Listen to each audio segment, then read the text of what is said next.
मेहनत मेहनत तो सब कोई करता है। क्या आप बहुत ज़्यादा मेहनत करते हैं? तो अभी के समय में मेहनत करना बड़ी बात नहीं है, पर मेहनत आप किस डायरेक्शन में कर रहे हैं ये बहुत बड़ी बात है। और मोस्टली लोग जो है वो मेहनत तो करते हैं लेकिन वो सही डायरेक्शन में नहीं करते, जिसके चलते उन्हें अपना गोल या फिर उनको सही रिजल्ट पता नहीं चलता है। तो आज की वीडियो में हम स्टडी को लेकर कुछ ऐसे ट्रिक जानेंगे, यानी कि मैं आपसे 10 स्टडी के बेस्ट मेथड शेयर करूंगी, यानी कि सिद्धांत या तरीका आप बोल सकते हैं, जिसका अगर हम यूज करते हैं तो हम अपने स्टडी लेवल को बहुत ही अच्छा कर लेंगे। हम कम समय में बहुत अच्छे से अपने एग्जाम या किसी भी चीज़ की हम तैयारी कर सकते हैं, चाहे हम बुक रीडिंग करते हो या फिर हम अपने सिलेबस को स्टडी करते हैं। इन सारी चीज़ों को हम इजी कर लेंगे इन 10 ट्रिक को अगर हम अपनी स्टडी में यूज़ करते हैं। तो पहला जो पॉइंट है जो कि रियली में बहुत ज़्यादा प्रैक्टिकल है और ये बहुत ही अच्छा तरीका है कि create a positive study environment. आप जहाँ भी पढ़ाई करते हैं वहाँ का एनवायरनमेंट को आपको पॉजिटिव रखना है। अगर वहाँ पर बहुत ज़्यादा शोर है तो आप उसको शिफ्ट कर सकते हैं कहीं और प्लेस पे, यानी कि आपको शांत और एकदम पॉजिटिव अपने स्टडी का एनवायरनमेंट रखना है, जहाँ पर आप अपने काम को बहुत ही अच्छे से कर सकते हैं, जहाँ पर लोग आपको ज़्यादा डिस्टर्ब ना करें और आप अपने काम पे पूरी तरह से फोकस कर सके। और आपने देखा भी होगा कि प्राचीन काल में जो बच्चे होते थे जिन्हें अपने घर को छोड़कर 8 से 10 साल तक अपने गुरु के आश्रम में रहना पड़ता था और वहाँ पर ही उनको अपनी पढ़ाई को पूरा करना पड़ता था। और ये जो औपचारिक शिक्षा है वो मंदिर, आश्रम और गुरुकुल के माध्यम से दी जाती थी और एकदम शांति माहौल होता था। और इन्वायरमेंट भी वहाँ का ऐसा क्रिएट किया जाता था कि बच्चे जो है बहुत ही शांति से किसी एक चीज़ पे फोकस कर सके और उनको ज्ञान सही से मिल सके। तो पहले के स्टडी का जो मेथड था या फिर इन्वायरमेंट वो बहुत ही अलग था। बच्चे उसको बहुत जल्दी सीखते थे और बहुत ही अच्छे से समझते थे। तो ये भी एक बहुत ही अच्छा पॉइंट है कि आप जहाँ भी पढ़ाई करें आपको अपने आसपास का जो माहौल है उसको एकदम पॉजिटिव, एकदम स्टडी वाला होना चाहिए। अगला जो तरीका है वो है एक्टिव रिकॉल मेथड, जिसको हिंदी में हम लोग सक्रिय स्मरण विधि बोलते हैं। तो फर्स्ट हम ये जान लेते हैं कि एक्टिव रिकॉल जो मेथड है वो होता क्या है, फिर हम जानेंगे स्टडी में हम इसका कैसे इस्तेमाल कर सकते हैं। तो सिंपली आप कोई भी जब सब्जेक्ट पढ़ते हैं तो जो भी आपका लेसन है उसके जितने हो सके उसके क्वेश्चन आप रेडी कर सकते हैं और उसको बार बार आप रिकॉल कर सकते हैं, चेक कर सकते हैं कि उनमें से कितने सारे क्वेश्चन आपको आ रहे हैं या नहीं आ रहे हैं। तो मोस्ट टाइम हम क्या करते हैं, तो हम जब कोई सिलेबस को कंप्लीट करते हैं तो उसके इनसाइड के क्वेश्चन हम बनाते हैं और उसकी प्रैक्टिस करते हैं। तो ये जो तरीका है काफ़ी बेनिफिशियल और काफ़ी प्रैक्टिकल है कि आप जब कोई भी लेसन पढ़े तो उसके बहुत सारे क्वेश्चन रेडी कर दे और उसकी अगेन प्रैक्टिस कर ले, तो आपका जो क्वेश्चन है वो पूरी तरह से रेडी हो जाएगा और आपको कोई डाउट भी नहीं रहेगा उस सिलेबस से या फिर उस चैप्टर से लेके। अगला जो हमारा तरीका है स्पेस रेपिटेशन मेथड, जिसको हिंदी में हम लोग अंतरालय पुनरावृत्त विधि बोलते हैं। तो फर्स्ट हम ये जान लेते हैं कि ये मेथड किस टाइप से काम करता है। तो देखिए, कोई भी सब्जेक्ट हम पढ़ते हैं तो उसका टाइम हम फिक्स करते हैं कि इतना देर हमें पढ़ना है,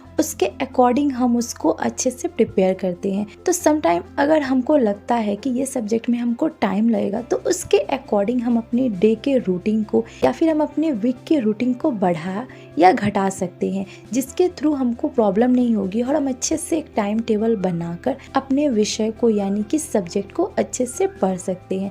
तो मोस्टली लोग इसका भी यूज़ करते हैं अपनी स्टडी में अपने सिलेबस को कवर करने के लिए। वो अपना एक टाइम टेबल बना लेते हैं और उसके अकॉर्डिंग वो उस सब्जेक्ट में उतना टाइम देते हैं। तो फर्स्ट हम ये जान लेते हैं कि माइंड मैपिंग होता क्या है। मैप मीन्स होता है जो हम कहीं जाते हैं तो उसका रास्ता दिखाना, है ना। तो अगर माइंड मैपिंग होता है स्टडी में, आप अगर इस ट्रिक को यूज करते हैं तो सिंपली जब हम कोई चीज को याद करते हैं तो हम उस सब्जेक्ट पे लिखना और नए विचारों को भी हम क्रिएट करते हैं, अपने अकॉर्डिंग उसको समझने की कोशिश करते हैं। उसमें हम बहुत सारी चीज़ों को खुद से ऐड करते हैं हैं कि हम वो चीज़ों को ईजी से समझ सकें। तो सेम वही प्रोसेस है कि जब भी आप कोई सब्जेक्ट को पढ़ते हैं तो उसमें आप एक मैप के रूप में अपने दिमाग में फिक्स करते हैं। चाहे आप उसमें पिक लगा सकते हैं, विजुअल कर सकते हैं, यानी कि आप एक विजुअल क्रिएशन कर सकते हैं और उसमें आप एक तरह से नक्शा बना सकते हैं। ये जो चीज़ें यहाँ से गई फिर यहाँ से गई, आप अपने अकॉर्डिंग दिमाग में कुछ चीज़ें क्रिएट कर सकते हैं।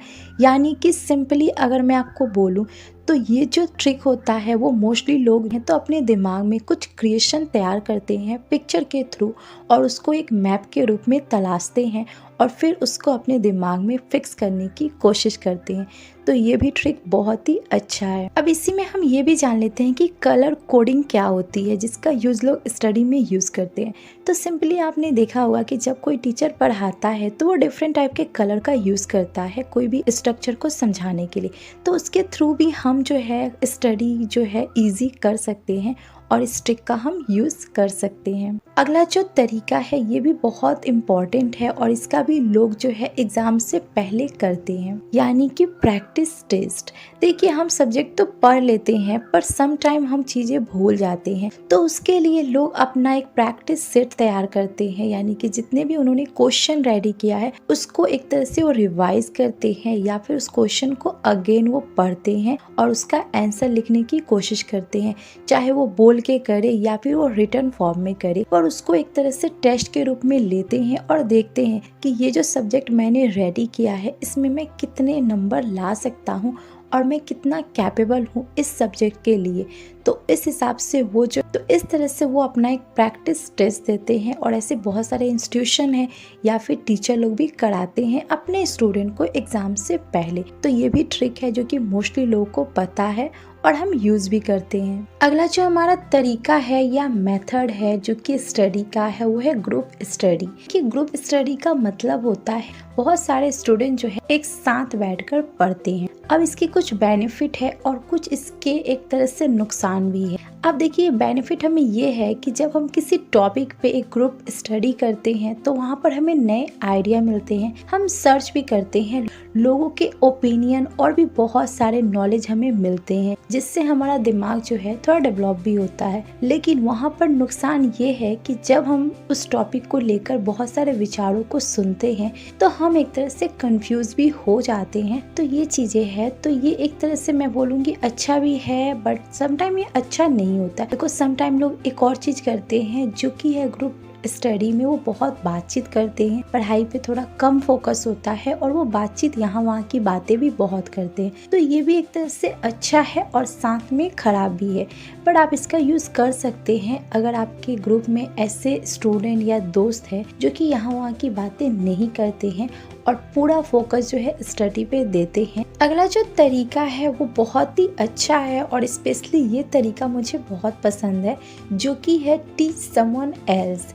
यानी कि आप जो भी पढ़ते हैं वो आप खुद तक ना रखें, उसको दूसरों को भी समझाएं। इससे आपका जो रिवीजन है या फिर आपका जो प्रैक्टिस है वो डबल हो जाता है और आप जितना बार समझाते हैं उतना ज़्यादा आपको नए आइडिया और बोलने का और एक तरह से आपका कॉन्फिडेंस का जो लेवल है वो काफ़ी ज़्यादा इम्प्रूव होता है। कभी भी आप अगर कोई चीज़ याद करते हैं तो उसे आप किसी और को समझा सकते हैं और उससे आपका रिवीजन भी होगा और आपको समझाने का तरीका भी पता चलेगा और किस तरह से आप लिख सकते हैं एग्ज़ाम में वो भी आपको पता चल जाएगा।